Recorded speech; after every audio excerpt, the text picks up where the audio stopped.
नमस्कार दोस्तों, पहाड़ी फैक्टर चैनल में आप सभी का स्वागत है। मैं आशा करता हूँ आप सभी सुखी होंगे, स्वस्थ होंगे। अभी आप लोगों ने देखा होगा किस तरीके से नीट का कितना हंगामा मच रहा है। मैंने पहले भी बहुत वीडियोस बनाई हैं इसके ऊपर और बार बार ये कहता हूँ कि एमबीबीएस जो है वो क्या इतनी ज़्यादा ज़रूरी है।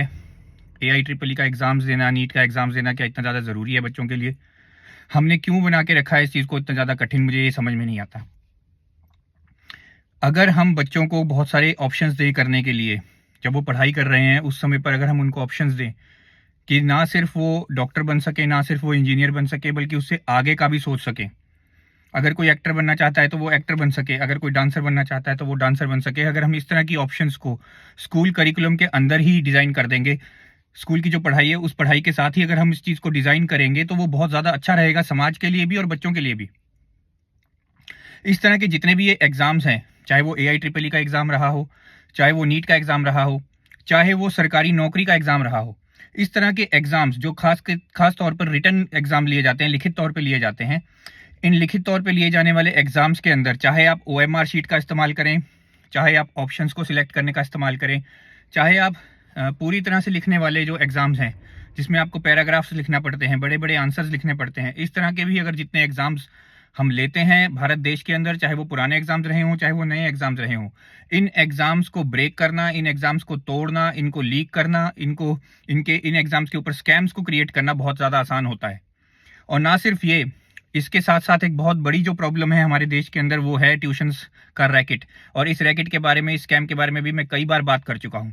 बहुत बड़े बड़े ऐसे ट्यूशन सेंटर्स हैं जिन ट्यूशन सेंटर्स के जो ओनर्स हैं, हो सकता है वो ओनर जो हों या उनके खास करके वो जो ओनर्स हैं वो डायरेक्टली कोई ना कोई नेता हो। ये भी हो सकता है कि वो जो ओनर है उसका कोई बच्चा जो है वो नेता हो। ये भी हो सकता है कि वो ओनर खुद नेता हो लेकिन उसका जो बच्चा है उसका वो ट्यूशन सेंटर हो।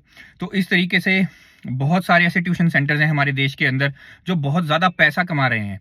यहाँ सिर्फ बात पैसे कमाने की नहीं है। अगर आप अच्छे तरीके से पैसा कमा रहे हैं तो कमाइए, पढ़ा करके पैसा कमाने में कोई बुराई नहीं है। मैं खुद एक टीचर रहा हूँ। मैंने खुद अपने करियर में कम से कम नहीं तो 4 साल मैंने टीचिंग कराई है। और वो जो 4 साल की मैंने टीचिंग कराई थी वो बैचलर्स ऑफ इंजीनियरिंग मैकेनिकल के लिए खास करके मैंने कराई थी। और उस टीचिंग के दौरान भी मेरे पास बहुत सारे स्टूडेंट्स ऐसे आते थे जो मुझे कहते थे कि आप हमें कोचिंग दीजिए, आप हमें थोड़ी ट्यूशन दीजिए, हमारी नौकरी की प्रिपरेशन के लिए हमें ट्यूशन दीजिए, हमारे कुछ सब्जेक्ट्स हैं ऐसे जिसके लिए हमें ट्यूशन दीजिए। तो मैंने बहुत सारी ऐसी ट्यूशन्स ली हैं जो मैंने बिल्कुल मुफ्त में ली है। मैं ये नहीं कह रहा हूँ कि आप मुफ्त में लीजिए, हो सकता है आपका ये करियर हो सकता है इससे आप पैसा कमा रहे हो, इसी से आपकी रोटी चल रही हो, इसी से आपकी रोजी रोटी हो रही हो। मैं ये नहीं कह रहा हूँ कि आप मुफ्त में कराइए, लेकिन अगर आप ईमानदारी से कोई चीज़ पढ़ा रहे हैं तो अच्छी बात है। लेकिन बहुत बड़े बड़े ऐसे ट्यूशन सेंटर्स हैं हमारे देश के अंदर जो ईमानदारी के ऊपर तो फोकस ही नहीं है, जिनका फोकस क्या हो रहा है कि हम किस तरीके से पेपर्स को मैनेज करें, किस तरीके से एग्जाम्स को मैनेज करें, किस तरीके से हम पेपर्स को लीक करवाएं और लीक करवा करके वो जो इन्फॉर्मेशन है वो बच्चों तक पहुंचा दें। ये ज़रूरी नहीं है कि डायरेक्ट पेपर के तौर पर ही वो बच्चों को दे दिया जाएगा, या कोई एग्जाम का पेपर है वो जो लीक किया जाएगा वो बच्चों को ऐसे ही पकड़ा दिया जाएगा। ये ज़रूरी नहीं है। ये भी हो सकता है कि वो उसमें जो सवाल हैं, जो आने वाले सवाल हैं, उन सवालों को पहले ही बच्चों को करा दिया जाए। अब बार बार अगर आप कुछ सवालों को, कुछ ऐसे जो सवाल हैं जो एग्जाम्स में आने वाले हैं, उन सवालों को अगर पहले ही बच्चों को करा देंगे तो उस ट्यूशन सेंटर के अंदर जो बच्चे पढ़ने वाले होंगे उन सभी के सभी बच्चों को आराम से वो सवालों का जो है वो जवाब आता होगा और वो पहले से ही जा करके उन सवालों का जो जवाब है तुरंत ही कर देंगे। क्या ये जो है ये गलत नहीं है हमारे देश के अंदर? ये बहुत ज़्यादा एक मूर्खता है हमारे समाज की कि हम ये समझते हैं कि जो ट्यूशन्स का जो रैकेट आजकल चला हुआ है, जो ट्यूशन्स का ट्रेंड चला हुआ है, ये बहुत बढ़िया ट्रेंड है। हमें ये लगता है ये फैशन के तौर पर हमने इसे इस्तेमाल किया है, हमें इसको फैशन बना के रख दिया है। हमारे जो बच्चे हैं वो भी ट्यूशन में जाना चाहते हैं क्योंकि वो देख रहे हैं कि उनके दोस्त हैं वो ट्यूशन में जा रहे हैं। हम भी अपने बच्चों को ट्यूशन में भेजना चाह रहे हैं क्योंकि हमें लगता है कि कहीं ऐसा तो नहीं कि हम उनको कोई ऐसी चीज़ है जो हम उसे ना प्रोवाइड करें तो उसे वो चीज़ मिस कर जाएगा। इस तरह की जो हरकतें जो हम लोग कर रहे हैं समाज के अंदर, ये भी गलत है। हम नेता क्यों चुन रहे हैं? हम क्यों सरकारें बना रहे हैं? हम क्या चाहते हैं सरकारों से? ये हमारे दिमाग में ही क्लियर नहीं है। हम अपनी सरकारों से, हम अपने नेताओं से ये चाहते हैं कि वो एजुकेशन सिस्टम को इतना बेहतरीन बना दें कि हमारे बच्चों को ज़रूरत ही ना पड़े ट्यूशन सेंटर्स में जाने की। इतना बेहतरीन एक समाज हम क्रिएट करें, एक इतना बेहतरीन हम स्ट्रक्चर क्रिएट करें कि जो ट्यूशन सेंटर्स के अंदर जो हमारे बच्चों को भेजने की मजबूरी आज बनी हुई है वो मजबूरी ना बन सके। एग्जामिनेशन जो सिस्टम है, वो पूरे का पूरा जो सिस्टम है वो इस तरीके का डिजाइन हो कि जिस तरीके की पढ़ाई स्कूलों में कराई जा रही है, जिस तरीके की पढ़ाई जो है वो कॉलेजेस में कराई जा रही है, वो डायरेक्टली उस पढ़ाई के साथ ही रिलेशन में चले। लेकिन आजकल हो क्या रहा है कि अगर AIEEE का एग्जाम है, अगर नीट का एग्जाम है, अगर MBBS की एडमिशन के लिए एग्जाम लेना है, तो उसमें MSc लेवल तक के क्वेश्चन आ रहे हैं, BSc लेवल तक के क्वेश्चन आ रहे हैं। अगर हम AIEEE की बात करें, इंजीनियरिंग की बात करें, तो उसमें भी यही हो रहा है, उसमें मास्टर्स लेवल के, बैचलर्स लेवल के क्वेश्चन पूछे जा रहे हैं। एक PhD किया हुआ बंदा, एक ऐसा व्यक्ति, एक ऐसा प्रोफेसर जो PhD किया हुआ है प्रोफेसर है, उन प्रोफेसर से ये क्वेश्चंस मांगे जाते हैं, और वो जो क्वेश्चंस हैं वो क्या करते हैं, वो अपनी PhD वाले क्वेश्चंस उसमें पूछ लेते हैं। क्या ये सही है? बच्चों के ऊपर फालतू का प्रेशर नहीं है क्या? आप पहले से बच्चों को CBSE के एग्जाम्स ले रहे हो, फाइनल उनके एग्जाम्स ले रहे हो, फाइनल एग्जाम्स का उनका जो है परसेंटेज बन रही है, उसके बाद बायोलॉजी के अलग से जो है आप नंबर दे रहे हो, केमिस्ट्री के नंबर आप अलग से दे रहे हो, फिजिक्स के नंबर आप अलग से दे रहे हो, मैथमेटिक्स के आप अलग से दे रहे हो, इंग्लिश के आप अलग से दे रहे हो। तो ये जो सारे जो आप नंबर अलग अलग से दे रहे हो, ऑलरेडी आप उसको रिजल्ट के अंदर प्रिंट करके दे रहे हो, और साथ आप ओवरऑल परसेंटेज भी प्रिंट करके दे रहे हो। तो ये सफिशिएंट है किसी को एडमिशन देने के लिए। अगर मेरे पास 100 बच्चा है, 100 के 100 बच्चों की अगर मान लीजिए मैंने परसेंटेज देखी, तो उस परसेंटेज में से जिसकी सबसे हाईएस्ट परसेंटेज है, मैं उसको डायरेक्ट MBBS में एडमिशन दे सकता हूं। अगर मान लीजिए उस हाईएस्ट परसेंटेज में 100 बच्चे, अब मेरे को लगता है उन 100 बच्चों में से 50 बच्चे ऐसे हैं जिनके परसेंटेज बराबर है, सेम परसेंटेज आई है, तो बायोलॉजी के नंबर देख सकता हूं मैं। फिर नेक्स्ट स्टेज पे क्या करेंगे, हम बायोलॉजी के नंबर को कंपेयर कर सकते हैं। अगर हमें लगता है कि बायोलॉजी के नंबर बराबर जो है या सेम नंबर जो है 30 बच्चों के और हैं, तो 30 बच्चे सेम नंबर वाले मिल गए। अब हम उनके क्या करेंगे, केमिस्ट्री के नंबर देख सकते हैं, इसी तरीके से हम फिजिक्स के नंबर देख सकते हैं, और फिर इसी तरीके से बाकी सब्जेक्ट्स के नंबर देख सकते हैं। तो उस तरीके से हम रैंकिंग बना सकते हैं ऑलरेडी। हमें कोई ज़रूरत नहीं है नीट एग्जाम्स की, हमें कोई ज़रूरत नहीं है AIEEE एग्जाम्स की। ये जो सारे एग्जाम्स हैं, ये आपसे पैसा बनाने का सिस्टम है और कुछ नहीं है। आप एक फॉर्म भरते हो, वो फॉर्म जब आप भरते हो, चाहे वो नीट का एग्जाम हो, चाहे वो AIEEE का एग्जाम हो, चाहे वो किसी भी सरकारी नौकरी का एग्जाम हो, इस एग्जाम्स में आपसे फॉर्म भरवाया जाता है। फॉर्म क्यों भरवाया जाता है? फॉर्म भरवाया जाता है ताकि आप अपनी इंफॉर्मेशन बता सको कि मैं इस एग्जाम को देने का इच्छुक हूं। जब आपने वो फॉर्म भरा, तो उस फॉर्म के 1500 रुपए लेने या 1200 रुपए प्रति फॉर्म लेना, क्या वो एक बड़ी अच्छी समझ है? क्या वो आप लोगों के साथ धोखा नहीं है? क्या वो आप लोगों के साथ धोखा नहीं है?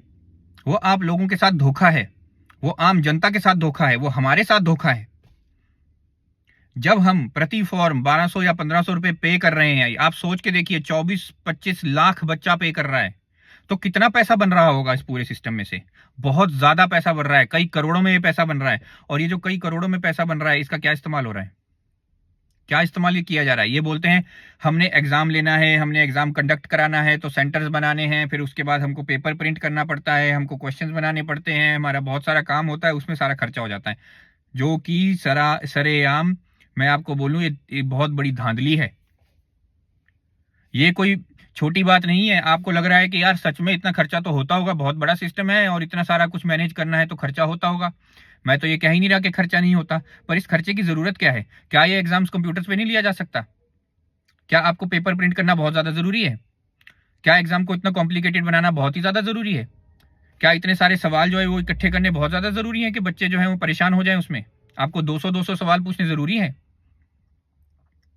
इतना मुश्किल सिस्टम को क्रिएट करके हम कर क्या रहे हैं? हम अपने बच्चों को परेशान कर रहे हैं, डिप्रेशन में लेके जा रहे हैं। बहुत सारे बच्चे आत्महत्या कर रहे हैं इसी वजह से। बहुत से ऐसे बच्चे हैं जो ट्यूशन्स का प्रेशर, पढ़ाई का प्रेशर, एग्जामिनेशन का प्रेशर, और उसके साथ साथ अपने स्कूल कॉलेज का जो प्रेशर है वो नहीं झेल पाते हैं, और उनको फिर मृत्यु ही जो है वो उनको आखिरी ऑप्शन दिखाई देती है। क्या इसके ऊपर सरकारों को काम नहीं करना चाहिए? क्या आप ये चाहते हैं कि आपके बच्चे जो है वो आत्महत्याएं करें? क्या आप ये चाहते हैं कि आप जो दिन रात मेहनत करते हो, कड़ी धूप में मेहनत करते हो, और इतना पैसा जो आप मेहनत कर करके कमाते हो, अपना खून पसीना एक करते हो, आप क्या ये चाहते हो कि आपका पैसा जो है वो ऐसे ही व्यर्थ हो? कभी आप ट्यूशन्स के लिए पैसा दें, कभी आप स्कूल्स की एडमिशन्स के लिए पैसा दें, कभी आप कॉलेज की एडमिशन्स के लिए पैसा दें, फिर आप कभी उनको किताबें खरीदने का पैसा दे रहे हैं, 4-4 जगह ट्यूशन भेजने का पैसा दे रहे हैं, उसके अलावा आप टैक्स भी दे रहे हैं। तो क्या आप चाहते हैं कि आप जो इतनी जगह अपना पैसा खर्च कर रहे हैं, वो सारे का सारा जो पैसा है वो बर्बाद हो जाए? जब हम टैक्स पे कर रहे हैं तो ये जिम्मेदारी है गवर्नमेंट की, ये जिम्मेदारी है हर एक पॉलिटिकल पार्टी की, ये जिम्मेदारी है हर उस नेता की जो अपने आप को आपका रिप्रेजेंटेटिव समझता है। ये सबकी जिम्मेदारी है ये सुनिश्चित करना कि जो हमारा एजुकेशन सिस्टम है, जो हमारी शिक्षा प्रणाली है, वो बहुत बढ़िया हो और बहुत अच्छी हो। उसमें जो स्टूडेंट्स हैं, उनका जो दिमाग है, जो बच्चों का दिमाग है, वो खराब ना हो, वो सही तरीके से उन्नत हो। उन्हें खेलने कूदने का भी मौका दिया जाए, उनकी फिजिकल हेल्थ के ऊपर भी सोचा जाए और साथ ही साथ उनकी मेंटल हेल्थ के ऊपर भी सोचा जाए।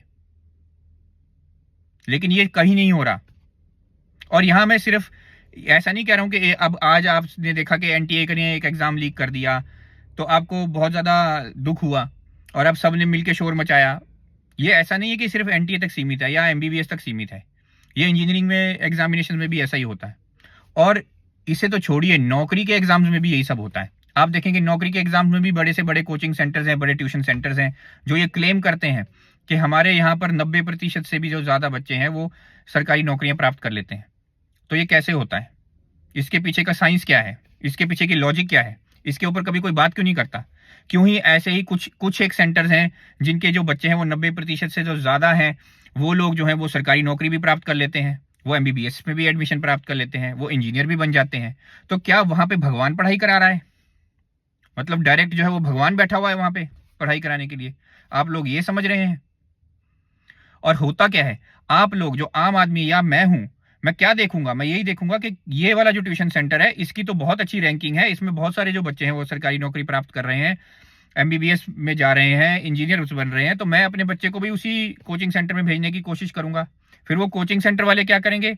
वो भी उस कोचिंग सेंटर के अंदर एडमिशन के लिए वो आपसे एक अलग एग्जाम लेंगे और वो अलग से जो एग्जाम लेंगे, एंट्रेंस एग्जाम, किस चीज का एंट्रेंस एग्जाम है? वो उस कोचिंग सेंटर में जाने का एंट्रेंस एग्जाम है। उसके लिए आप अलग से पैसा खर्च करोगे, अलग से फॉर्म भरोगे, फिर कंपटीशंस दोगे, फिर कंपटीशंस के बाद वो ये दिखावा करेंगे कि देखो हमने कितने जो कंपटीशन में बड़े उत्तीर्ण बच्चे हुए, देखो हमने तो उन्हीं बच्चों को एडमिशन दिया। वो दिखावा करेंगे और उन बच्चों से बहुत ज्यादा पैसा लेंगे वो कोचिंग करवाने का।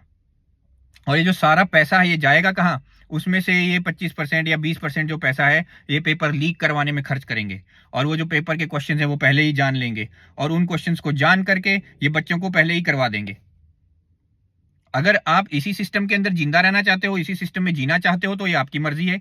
लेकिन मैं बिल्कुल ये नहीं चाहता कि मेरा जो समाज है, मेरा जो हिमाचल प्रदेश है या मेरी जो भारत देश है, उसके जो लोग हैं वो इस तरह के सिस्टम्स के बीच में रहें, इस बेईमानी के अंदर रहें। और इस बेईमानी के अंदर रह करके जो तो अफोर्ड कर सकेगा, जो पैसा खर्च कर सकेगा वो खर्च कर देगा, वो सब कुछ बन जाएगा। और जो व्यक्ति पैसा नहीं खर्च पाएगा उसके जो बच्चे हैं वो बेचारे रह जाएंगे ऐसे ही। अगर तो आप इसी सिस्टम में जीना चाहते हैं तो वो आपकी इच्छा है। मैं इस सिस्टम का पार्ट बिल्कुल नहीं हूं, बिल्कुल नहीं जीना चाहता और मैं इसके खिलाफ आवाज उठाता रहूंगा। और ये जो चैनल है पहाड़ी फैक्टर चैनल, ये सिर्फ और सिर्फ आवाज उठाने का चैनल है, ये सिर्फ और सिर्फ आपके मुद्दों के ऊपर बात करने का चैनल है। हम जो अच्छे तरीके से काम कर सकते हैं अपने प्रदेश के लिए, अपने देश के लिए, हमें कोई पूछना ही नहीं चाहता। नेता भी आजकल ऐसे हो गए हैं, उनको पता है कि आजकल की जनता को क्या चाहिए, वो सिर्फ उनको वो दे रहे हैं। और जनता को क्या चाहिए? दिखावा। तो ये जनता को सिर्फ और सिर्फ दिखावा दे रहे हैं। उनको सिर्फ और सिर्फ क्या कर रहे हैं? एडवर्टीजमेंट्स दे रहे हैं। चाहे वो सोशल मीडिया पे एडवर्टीजमेंट्स हो रही हो, चाहे वो आजकल की मेन स्ट्रीम जो मीडिया है, जो न्यूज चैनल्स हैं बड़े बड़े, उसमें एडवर्टीजमेंट्स हो रही हो, चाहे वो नॉर्मल एडवर्टीजमेंट्स हो रही हैं, चाहे वो प्रिंटेड एडवर्टीजमेंट्स आप देखते हो जगह जगह पे, सड़क पे जो बैनर्स लगे हैं, किसी भी रूप में बस ये आपके दिमाग में ये पहुंचाना चाहते हैं कि एक पर्टिकुलर नेता, एक पर्टिकुलर पॉलिटिकल पार्टी सबसे बेहतरीन है, बाकी सब बकवास है। और हम जैसे जो आम लोग हैं, जो काम कर सकते हैं अपने देश के लिए, अपने प्रदेश के लिए, उनको कोई पूछना ही नहीं चाहता। खैर, ये आपकी सोच है, आप जो चाहते हैं वो कीजिए।